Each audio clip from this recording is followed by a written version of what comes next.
네, 우리 다음 세대의 학부모 여러분 한 주간 잘 지내셨나요? 다음 세대 교육 디렉터 김반성 목사입니다. 지난주에 부모님과 함께하는 웨스트민스터 소교리 문답 첫 번째 내용을 전해드렸는데 좀 어떠셨나요? 강의를 들어보신 분도 있고 안 들어보신 분들도 있을 텐데요. 아마 좀 어려우셨을 거라 생각이 됩니다. 첫 번째 내용이라 좀 중요하기도 했고 또 다소 좀 어려운 개념들, 뭐 영광이라든가 뭐 즐거워한다든가 이런 개념들이 마냥 쉬운 개념들은 아니라서 설명하는데 조금 어려움이 있었고 아마 이해하시는데도 조금 어려움이 있었을 거라 생각이 됩니다. 그러나 이번 주부터 진행되는 내용들은 어려운 내용들이 아니고 교리적으로는 그나마 평이한 내용들이며 부모님들께서 쉽게 이해하고 또 쉽게 전달할 수 있는 내용들이라 생각이 됩니다. 이번 주 목요일 날에도 저는 이 내용을 가지고 저희 아이들에게 전달을 했었는데, 예, 물론 조금 어렵다는 그 평가를 받았습니다. 그래서 내용도 조금 수정하고 어떻게든 좀 간결하고 좀 쉽게 전달하려고 좀 수정을 했는데, 어떻게 적당할지는 잘 모르겠습니다.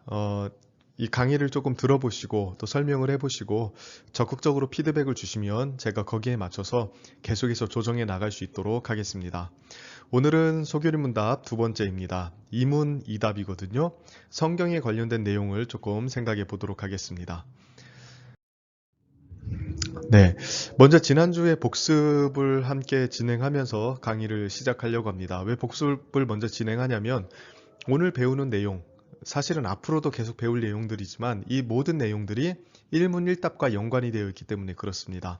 지난주에 인간의 최고 목적은 무엇입니까? 인간의 최고 목적은 하나님을 영화롭게 하며 영원토록 하나님을 즐거워하는 것입니다. 라고 이야기했었죠. 자, 하나님을 영화롭게 하며 영원토록 하나님을 즐거워하는 것. 이 두 가지가 인간의 목적이었고 사실 이 두 가지는 따로 떨어진 게 아니라 하나라고 이야기를 했었습니다. 그래서 하나님을 즐거워함으로써 하나님을 영화롭게 하는 것이다. 하나님이 얼마나 좋으신 분인지 그분의 영광스러움을 알고 누리고 기뻐하면서 하나님을 예배할 때 하나님은 우리를 통해서 영광 받으신다고 말씀을 드렸죠.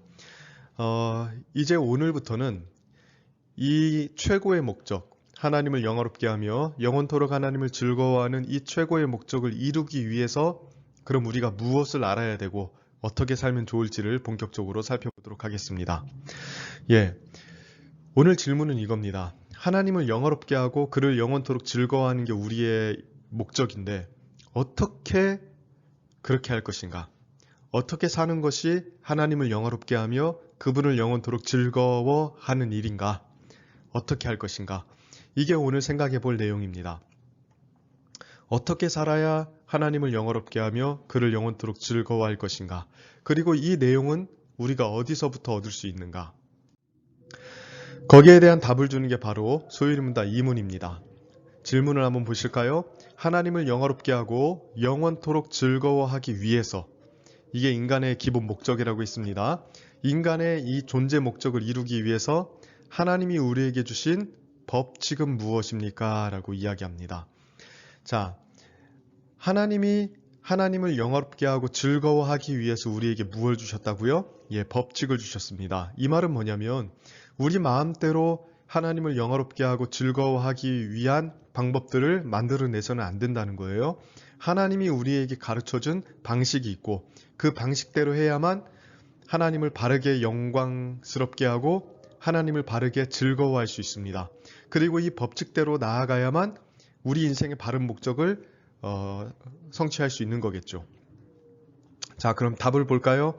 하나님을 영화롭게 하고 즐거워하는 것을 가르쳐주는 유일한 법칙은 신구약 성경에 기록된 하나님의 말씀입니다. 이렇게 이야기합니다. 기록된 하나님의 말씀. 하나님께서 우리에게 유일한 법칙으로 주신 것은 그냥 하나님의 말씀이 아니라 기록된 신구약 성경에 나온 하나님의 말씀입니다. 그래서 오늘은 이 신구약 하나님의 말씀, 즉 성경이 어떤 책인지, 그리고 성경을 우리가 어떻게 바라봐야 되는지에 관련돼서 생각해 볼까 합니다. 여러분들이 생각하기에 성경은 어떤 책입니까? 가장 기본적인 내용이 이러한 내용이죠. 구약은 39권, 신약은 27권, 39, 27 이렇게 외우곤 하죠. 약 1600여 년 동안 기록이 되었고 40여 명의 저자들에 의해서 기록이 되었습니다. 1600여 년 동안 40명의 저자들에 의해서 기록되었는데 이 성경의 통일성과 또 하나됨 이런 것들이 깨지지 않고 그대로 남아있고 보존되어 있죠. 칼빈 같은 신학자들은 1600여 년 동안 40여 명의 저자들에 의해서 기록되었음에도 불구하고 성경의 내용이 유지되고 있다는 것, 그러니까 그 통일성이 유지되고 있다는 것을 성경이 하나님의 말씀의 증거라는 어떤 내용으로 삼고 있습니다. 지금 여기 보이는 그림은 그 사본입니다. 성경 원본은 다 사라진 거 아시죠? 근데 성경을 원본을 다른 곳에 베껴 쓴 사본들이 남아 있는데 이 쿰란 동굴에서 발견된 사해 사본으로서 가장 오래된 사본 중에 하나입니다. 자, 그럼 이 성경은 어떤 책인가? 사실은 많은 사람들이 성경에 대해서 다양한 생각을 가지고 있습니다. 고대 문서라고 이야기하는 사람도 있고요. 문학책 중에 하나라고 이야기하는 사람도 있습니다. 신화적인 글이다, 도덕 윤리책이다 이렇게 이야기하는 사람들이 많이 있습니다. 성경을 우리는 보통 하나님의 말씀이라고 이야기하지만 세상에 있는 사람들, 여기 그림에서 보는 것처럼 의심 많은 도마처럼 예수님의 옆구리에 손을 넣어봐야만 믿겠다고 생각하는 사람들은 성경이 하나님의 말씀이라는 걸 좀처럼 믿지 못하죠. 그냥 도덕책, 윤리책, 신화적인 책, 문학적인 책 이 정도로 생각하는 경우가 많이 있는 것 같아요. 여러분이 생각할 때 성경은 어떤 책입니까? 우리의 전통 고백은 성경을 하나님의 말씀이라고 고백을 합니다. 성경은 하나님의 말씀이고 그렇기 때문에 우리 삶에 권위 있는 책으로 받아들이는 게 우리 기독교 신앙의 가장 기본적인 내용입니다. 그러면 왜 성경을 하나님의 말씀으로 받아들일까요? 물론 과학의 도움을 빌어서 성경에 오류가 없다. 또 성경에 이런저런 틀린 게 없다. 하자가 없다. 그렇기 때문에 하나님 말씀이다라고 이야기할 수도 있겠습니다. 그러나 과학에 의해서 성경이 하나님의 말씀으로 여겨지는 것이 아니라 우리는 성경에 대해서 뭐라고 이야기하는가를 먼저 들을 필요가 있습니다.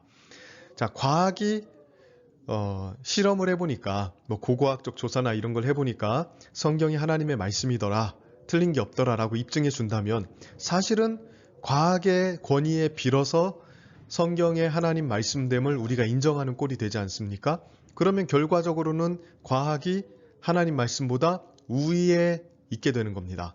그래서 이러한 어떤 논법을 우리 기독교 전통신앙은 거부합니다.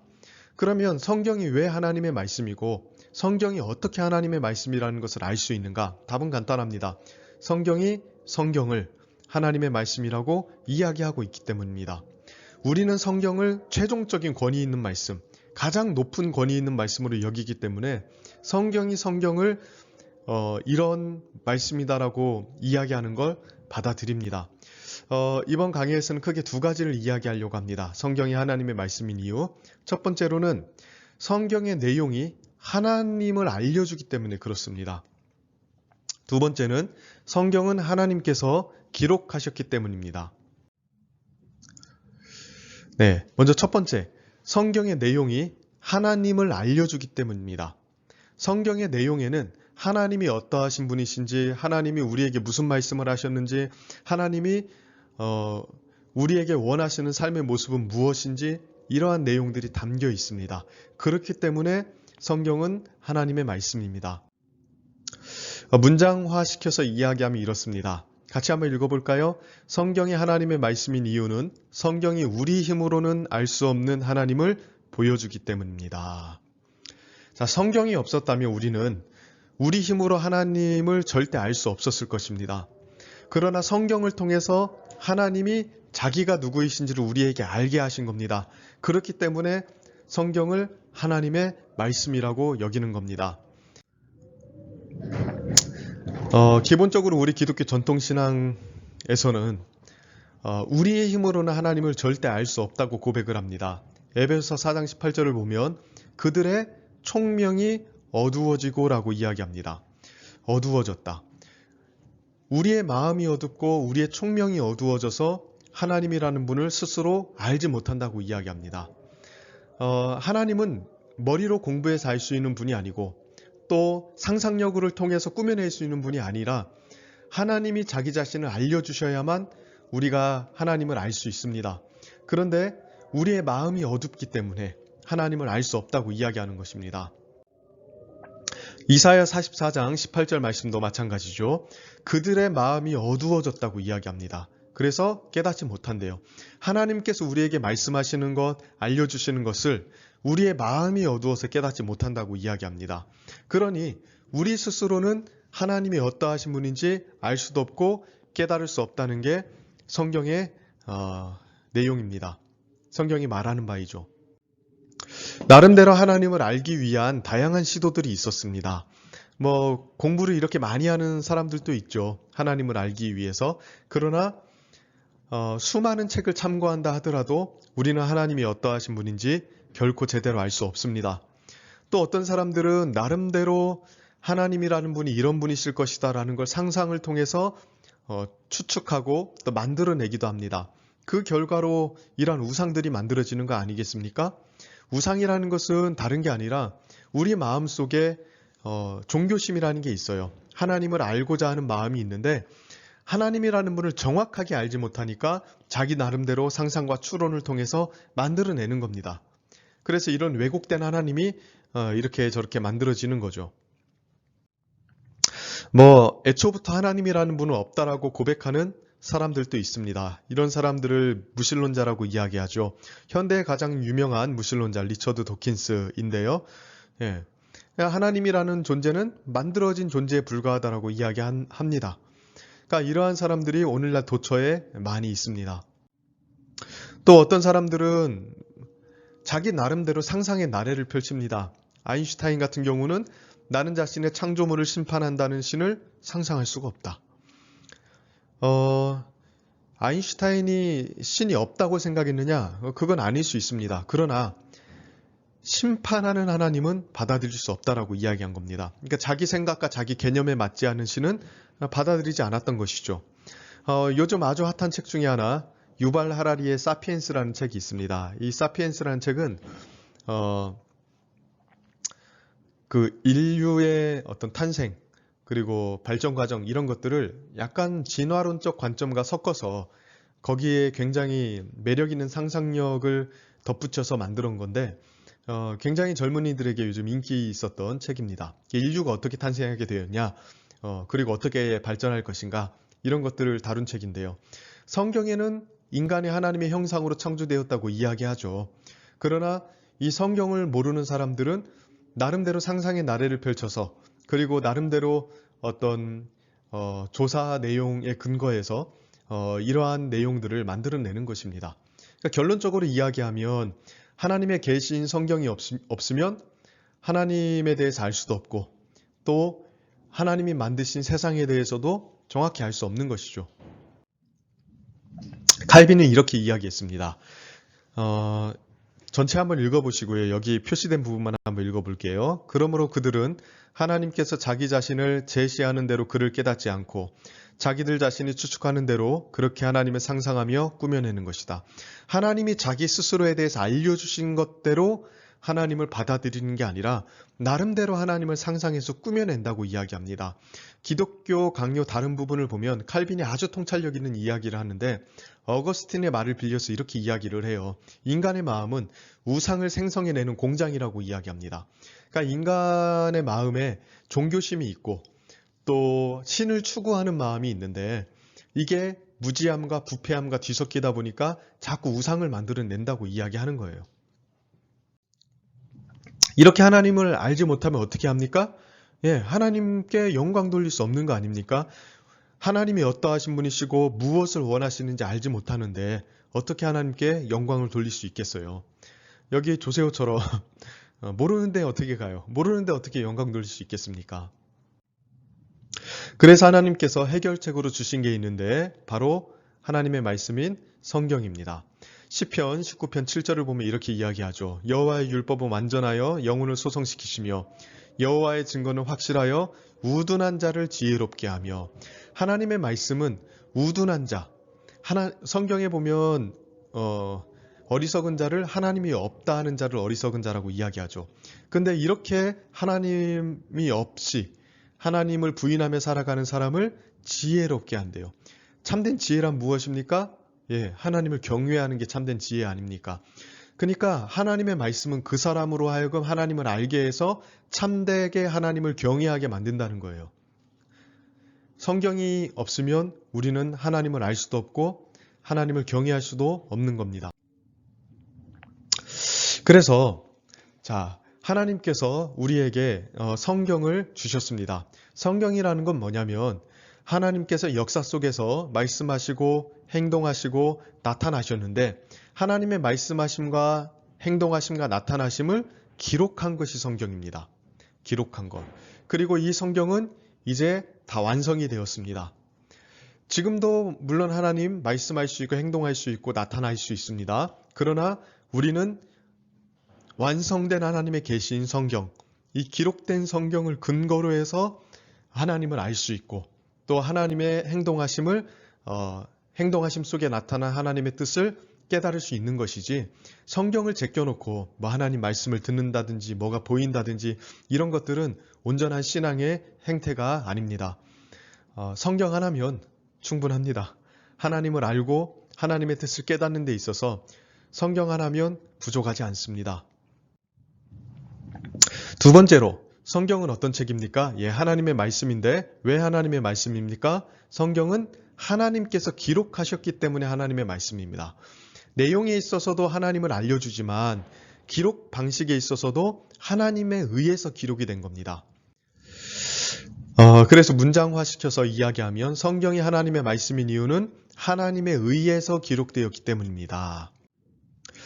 베드로서 1장 21절을 보면 이렇게 이야기해요. 예언은 언제든지 사람의 뜻으로 낸 것이 아니요 오직 성령의 감동하심을 입은 사람들이 하나님께 받아 말한 것이니라.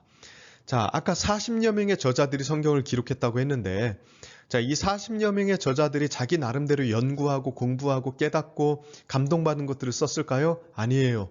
하나님으로부터 이 내용들을 공급받은 겁니다. 물론 받아쓰기 하는 것처럼 쓴 건 아니에요. 이따 또 설명해 드리겠지만 받아쓰기 하는 것처럼 받아 적은 것은 아닙니다만 하나님께서 이 성경 기자들이 성경을 쓸 때 적극적으로 간섭하셔서 하나님의 뜻과 하나님의 계시가 담길 수 있도록 역사하셨습니다. 디모데후서 3장 16절 모든 성경은 하나님의 감동으로 되었다고 이야기하죠. 하나님의 감동으로 되었다는 것, 정확하게 번역을 하면 하나님의 숨결로 되었다는 겁니다. 그러니까 성경을 기록하는 모든 과정 속에서 하나님이 숨결을 불어넣으셔서 다 간섭하신 거예요. 그래서 우리는 성경이 하나님에 의해서, 조금 어려운 말로 하나님의 영감으로 기록되었다고 이야기하는데 하나님에 의해서 기록되었다고 고백합니다. 그래서 하나님에 의해서 기록되었다, 영감으로 기록되었다라는 것은 받아쓰기처럼 불러줬더니 다 받아 적어라 이런 식으로 해서 쓰여진 것은 아닙니다. 또 순수 창작물, 나름대로 인간이 상상력과 연구를 통해서 하나님에 대해서 기록한 것도 아닙니다. 그럼 어떻게 기록되었다는 거냐? 이렇게 기록되었다는 걸 의미합니다. 이렇게 기록된 겁니다. 하나님께서 성경을 기록하시는데요. 하나님께서 이 성경을 기록하시는데 성경 저자를 통해서 기록을 하시는 겁니다. 성경 저자를 통해서. 근데 이 성경 저자는 나름대로의 캐릭터가 있고 특성이 있잖아요. 어떤 사람은 성격이 조금 불같고 베드로같이, 어떤 사람은 굉장히 논리적이고, 어떤 사람은 직업이 의사였고, 어떤 사람은 직업이 뽕나무였고, 어떤 사람은 뽕나무 재배자였고, 어떤 사람은 어부였습니다. 각자마다 캐릭터가 있고 특징이 있단 말이죠. 하나님께서 성경을 기록하시는데 이 성경 저자들의 특징, 이 캐릭터를 활용하시는 방식으로 성경이 기록되게 하신 겁니다. 그리고 이 성경이 기록되는 모든 과정 속에서 성령 하나님께서 간섭하심으로써 성경에 오류가 없도록, 틀린 부분이 없도록, 그리고 하나님께서 원하시는 모든 말씀들이 다 기록될 수 있도록 기록하셨습니다. 이걸 가리켜서 조금 어려운 말로 유기적 영감이라고 이야기합니다. 그래서 유기적 영감이라는 건 뭐냐? 이런 거예요. 자, 누가는 직업이 무엇이었습니까? 예, 전직이 의사였어요. 의사들은 굉장히 인텔리하죠. 그리고 좀 이과적인 특징이 있습니다. 누가가 쓴 누가복음과 사도행전을 보면 굉장히 뭐라고 해야 되나요? 이과적이에요. 그러니까 기록하는 거에 있어서나 또는 역사적 순서를 따지는 거에 있어서나 또 지역 이동에 묘사하는 것들을 보면 굉장히 시간순으로 잘 배열을 해 놓습니다. 그리고 뿐만 아니라 누가가 확실히 공부를 많이 했는지 누가의 헬라어를 읽으면 굉장히 어렵습니다. 그리고 고급 단어가 굉장히 많이 쓰입니다. 그래서 누가복음 사도행전은 헬라어로 읽기에는 조금 생각보다 까다롭습니다. 바울 같은 사람은 어떨까요? 바울은 가말리엘 문화래요. 이 가말리엘 문화가 지금으로 따지면 하버드, 옥스퍼드, 스탠포드 뭐 이런 급의 대학입니다. 그러니까 이 문화에서 오랫동안 엄격한 교육을 받았대요. 그러니까 굉장한 지성인이죠. 그래서 사도 바울의 글을 보면 논리적으로 굉장히 투철하고 그리고 뭐 헬라어를 사용하는 데 있어서도 어려운 단어들, 심지어는 자기 나름대로 독창적으로 만든 단어들까지도 막 사용합니다. 그러니까 이 지성인의 모습들이 성경을 기록하는 데 다 투영이 되어 있는 거예요. 그래서 하나님께서 성경을 만드시는 데 있어서 각 저자들의 특징을 살리는 방식으로 만드셨고, 그러나 저자들의 어떤 작품이 아니라 결과적으로는 하나님의 영감으로 기록되었다. 결국 하나님의 작품이다라고 이야기할 수 있습니다. 그래서 정리해보자면 성경은 하나님에 의해서 쓰여진 책이고 하나님에 의해서 쓰여졌기 때문에 틀린 게 없죠. 성경은 오류가 없습니다. 오류가 없기 때문에 성경은 우리가 진리의 말씀이라고 고백을 합니다. 또 진리의 말씀이기 때문에 우리의 믿음과 행동의 유일한 법칙이 됩니다. 유일한 법칙이라면 순종해야죠. 그래서 성경을 무오한 오류가 없는 하나님의 말씀이라고 인정하는 사람들은 성경을 믿음과 행동의 유일한 법칙으로 삼고 순종해야 마땅합니다. 여러분은 성경을 어떻게 대하고 있습니까? 하나님의 말씀이라고 우리가 너무 쉽게 이야기하지만 진짜 오류가 없고 오류가 없기 때문에 우리가 믿어야만 하는 믿음과 행동의 유일한 법칙이라 여기고 순종하고 있나요? 그래서 결국 하나님을 영화롭게 하고 즐거워하기 위해서 하나님이 우리에게 주신 법칙은 무엇입니까? 라고 했을 때 우리는 신구약 성경에 기록된 하나님의 말씀이 우리의 유일한 법칙이라고 고백을 합니다. 이 신구약에 기록된 하나님의 말씀을 읽고 연구할 때 우리는 하나님을 영화롭게 하고 그를 즐거워할 수 있는 법칙을 알게 됩니다. 이 법칙을 따라서 살아야 인생의 바른 목적에 도달할 수 있습니다. 네, 오늘은 여기까지입니다. 짧게 녹화를 하려고 하는데 계속 좀 길어지는 것 같아요. 네, 이 내용들을 아이들에게 좀 잘 전달해 주시고요. 또 우리 부모님들에게도 유익이 좀 있었으면 좋겠습니다. 네, 한 주간 또 잘 지내시기를 바라고요. 다음 세대 예배 재개가 곧 될 예정인데 우리 아이들과 기도로 준비해 주시기를 바라고요. 항상 건강하시기를 기도하겠습니다. 네, 이상 소요일의 문답 강의를 마치도록 하겠습니다.